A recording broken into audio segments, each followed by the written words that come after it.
या ठिकाणी जोडलेल्या माहीत नसलेल्या विरोधाची किंमत काढत असताना पहिले बॅटरीचं बटन दाबायचं आहे, त्यानंतर गॅल्व्हनोमीटरचं बटन दाबायचं आहे, पॉइंटर या ठिकाणी इंडक्शन होतं आहे, मग हा नॉब जो आहे या ठिकाणी रेशो आर्म जो आहे, रेशो आर्म या ठिकाणी एक वरती सेट केल्यावरती काही दाखवत नाही, पुन्हा 2 वरती सेट करा.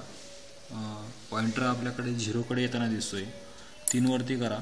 3 वरती केल्यावरती या ठिकाणी पॉइंटर पुन्हा सरकलेला आहे, तर तो जवळपास 0 वरती आणण्याचा प्रयत्न करायचा. याचा अर्थ 4 आणि 5ला या ठिकाणी 4 आणि 5 रेशो आर्म सेट केलं म्हणजे तो पॉइंटर जो आहे तो 0 वरती येतो. याचा अर्थ तो 4 आणि 5च्या दरम्यान हा ओम असला पाहिजे. रेशो आर्म आणि गुणिले मल्टिप्लाय बाय या ठिकाणी जी किंमत तुम्ही सेट केली असेल 0.1 म्हणा, 0.01 म्हणा, 0.001 म्हणा, हा सेट केला असेल त्याला या किमतीला या सगळ्या त्या चारी जो आर्म आहे या चारीच्या किमतीची बेरीज करून त्या ठिकाणी याला मल्टिप्लाय करायचं आहे.